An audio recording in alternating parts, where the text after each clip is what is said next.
You're listening to Heather's Do Vegas.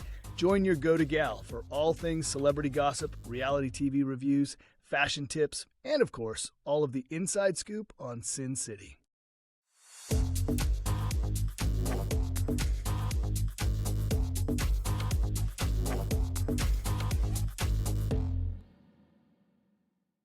Hey babes, it's your girl Heather Ashley, and welcome back to Heather's Do Vegas. Great to see you. And if you check out my background, I'm going to tell you more about this a little later in the episode, but to give you a little sneak peek, this is inside the Bellagio Conservatory. This is their summer installation. I got to take a fun stroll through here and escape the heat. It's gorgeous. We'll get into that a little bit more later. First of all, I know the rumors have been swirling. No, Taylor Swift will not be my special guest today. I know I'm devastated too, but don't worry because I have a very special cameo coming in from our in-house chaos coordinator. Yes, that's right. Chaos coordinator, Sassy the intern.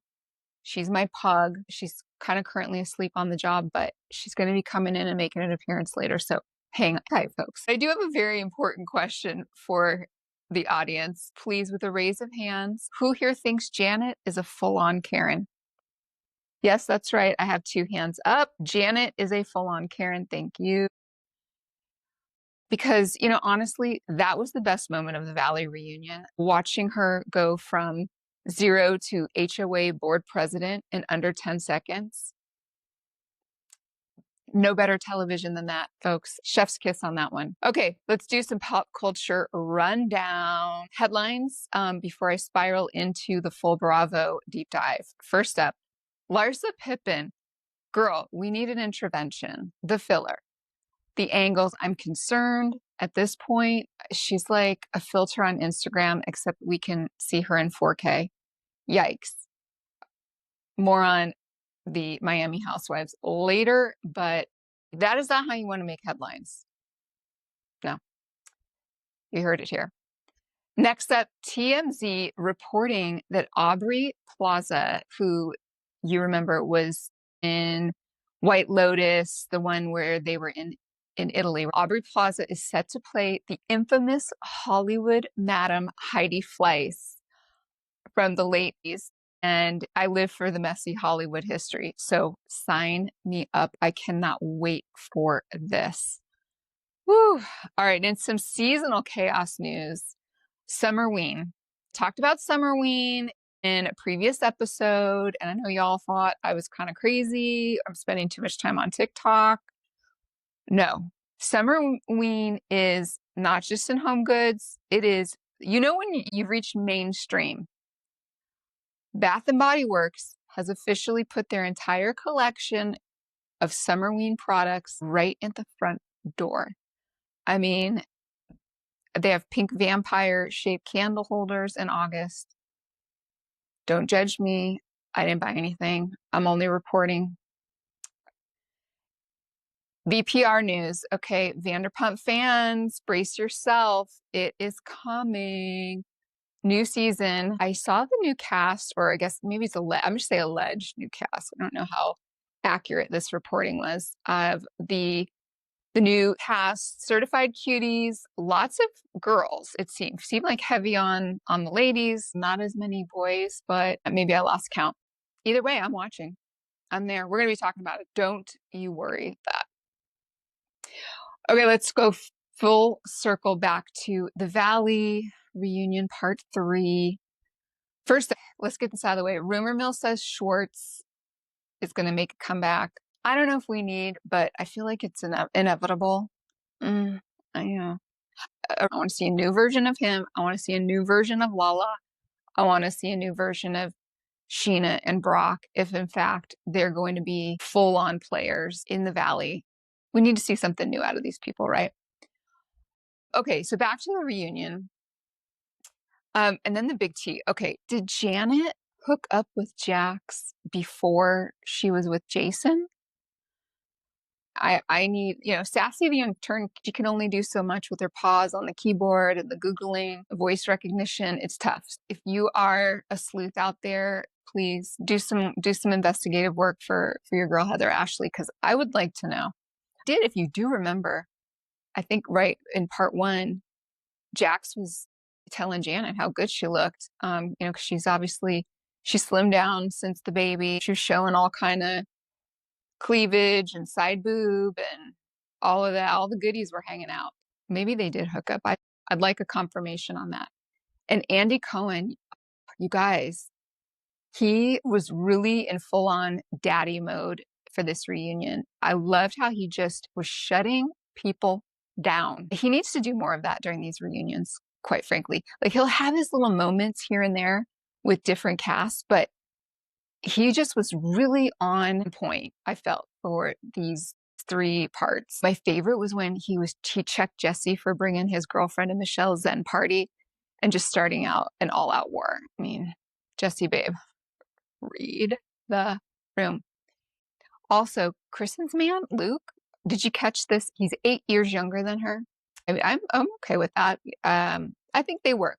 The infamous Patty Stangler, you remember Patty Stangler, the matchmaker, she said you have to be within like no more than 10 years for it to work. God bless Patty. I'd like to see Patty again.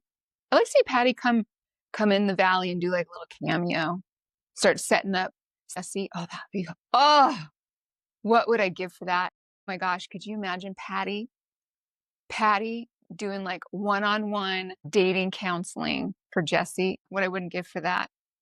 I would record that and never delete it. That's how much I would be into that. Oh, and then Jax with the bunion.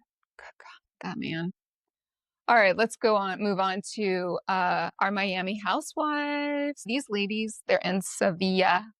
Okay, don't mistake that for Seville. Okay, Sevilla, Spain. It's giving me telenovela. I love it. I love me a telenovela. Bravo. No, Julia, my goodness. This girl, like I've been telling you, every episode, I'm telling you, that woman is going to be the center mojito of this group. I mean, she's just all the stops. She's got the facelift. She has befriended Alexia. She sees blood in the water with Alexia, right? Because Alexia's on the ropes with this whole Todd nonsense. She's not on her game. She's befriended Marisol. She's distanced herself from old Adriana, who's just kind of always seems like she's on the peripheral. And she had the big fight with Gertie. She's coordinated the big international trip to Spain. I always forget to talk about this with you guys. I have highly suspected and just questioned Julia and Martina's relationship. That's just the season. This is whatever season she started. I don't see them in it for the long run. And I hate to say that because they have those 2 little boys. They're so young, and I don't wish ill will on anybody. Please do not get me wrong. They just doesn't seem like they connect well, like they mesh. It just doesn't feel like a fun relationship. Oh my gosh. And Lisa missing her flight took her like 24 hours to get to Sevilla. And she still refuses to apologize or even take any sort of accountability. I mean, that girl. Oh, and then what's pish posh? I need to start using that. Pish posh. Yeah, I need to incorporate that into my vocabulary. All right, let's talk about some Vegas happenings. Okay, guys, I have been out on the streets of Las Vegas today, working hard for you so I can bring back some really cool, fun stuff out there.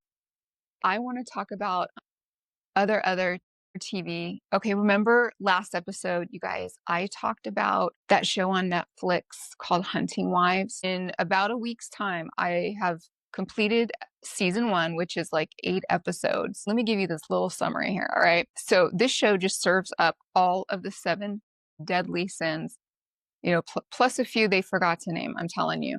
So quick summary. I don't want to spoil it. Don't want to do any spoilers for you. Okay. But just close your eyes and just think: sex, murder, betrayal, politics, partner swapping, drugs, and partying that would make even the wildest Vegas weekend look tame. Yes, no official renewal on season 2 yet, but if they do, Sassy will be watching right next to me. That girl can't get enough. She can't get enough of that show. I'm telling you. Just when you thought the show, things were tapering down, they just ramp it right back up. It is a good watch. Well done, well performed. I was remiss last week to talk about And Just Like That because you haven't had anything good to say really about it all season. And I'm not the only one. I'm not being the Janet here of Just Like That. As a matter of fact, there are podcasts, entire episodes dedicated to picking this show apart and just ripping it left, right, and center. But, I like to try to keep it, light and bright and like fun and easygoing here. Sometimes, I've got to lay it down once in a while and just give it to you straight. But, look, this show, and from all reports, And Just Like That, we've reached the end of an era.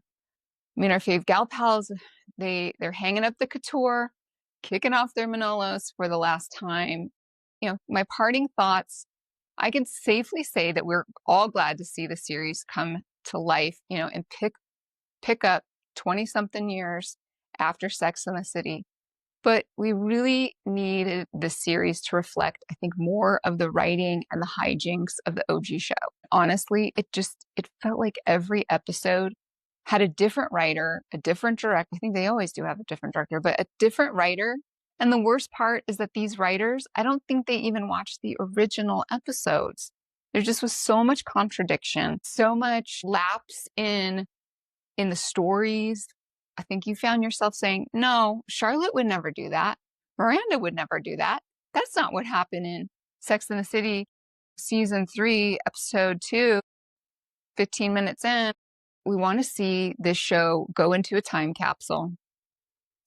And one day, our Gen Alphas and our Xers, they're going to dust her off and they're going to replay this. And it's going to be their version of what Sex and the City was for us. Carrie, her pals are going to have a whole new life, an audience.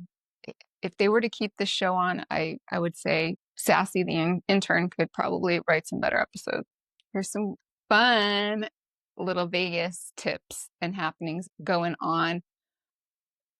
Just released, Backstreet Boys are going to come back for some additional dates because they're ending their residency at the Sphere the weekend of the 22nd, 3rd, and 24th. I knew they'd come back. They were only here for a pretty short time, mid-July through August. They're coming back December 26th through January 3rd. So, jump on that if, you would like to see. Just the videos look amazing. Also, I wanted to share the Fontainebleau is loving on locals. That's right. They know it's good for them. Some local love. All right, Vegas residents, listen up. Right now, you can score some 2-for-1 admission to the Hall of Excellence, which I have not seen yet. I will be going because I want to share that with you. Basically, the Hall of Excellence is the swankiest sports memorabilia exhibit in town. Thinking championship rings, jerseys. It's enough bling to make NHL trophy jealous. So, Mama will be there. Weekday day beds are going for $200. Yeah, you might want to play hooky during the weeks. Say you're interning for the Heathers Do Vegas. I will personally write you an excuse note. You just let me know. So the day beds are $200. That's a smoking deal. What else? They have a bunch of drink specials too. Go on to Fontainebleau's website and go to their specials tab. Let's talk about the Bellagio Conservatory in full bloom. Just look behind me. This is the aesthetic. Again, this is called the Glam Menagerie, a surrealist summer. Yeah, sounds a lot like my summer. Gorgeous. Of course, I'm going to be posting so you can see all of the gorgeous photos. It's just breathtaking. It does give you Alice in Wonderland vibes, the chessboards and the topiaries, just beautiful flamingos. They have the waters flowing. This is just such a fantastic free, again, MGM properties. With your Nevada ID, you do park for free for 3 hours. You just have to scan your driver's license at the little ticket booth when you exit. You don't need more than 3 hours for this. The parking garage is super close.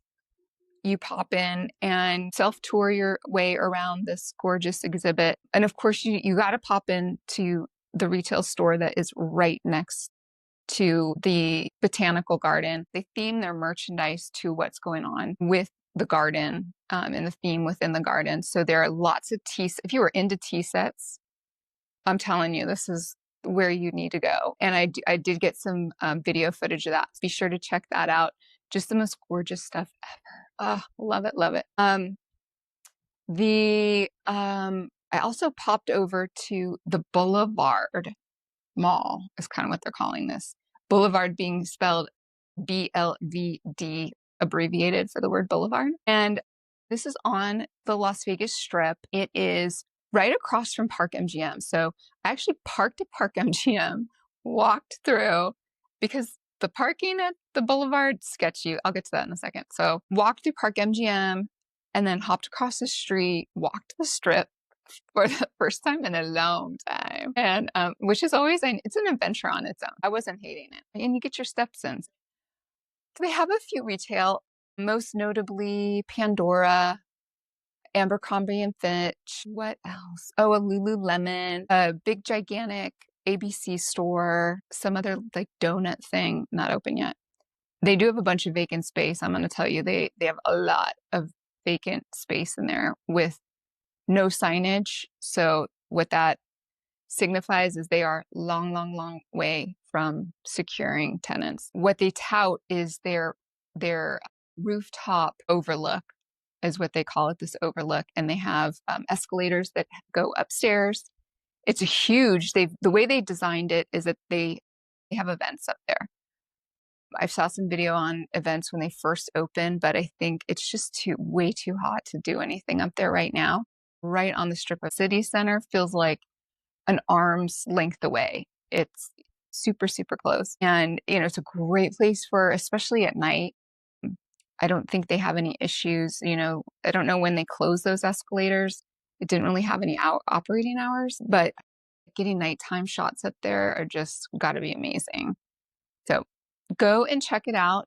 It's kind of interesting. And if you just happen to be walking from like property to property, it's something new. And keep your eye on it because they're going to be opening up new things. All right. Well, that does it for this episode. I know I'm keeping these short and sweet because, we got to get out and get some pool time, right? Hey, if you're feeling generous, follow Instagram, TikTok, YouTube, Heather's Deux Vegas across all the socials. Please subscribe, tell a friend, rate, review, be like, oh, Heather Ashley, she's awesome. I love it. I learned so many things. Drop me a note. Let me know how I'm doing, where I can go for you, how I can help. Until next time, don't do anything I wouldn't do. Bye. This was a blast. Be sure to follow Heather Ashley on Instagram, TikTok, and YouTube at Heather's Deux Vegas. Share the pod with a friend, and don't forget to rate and review.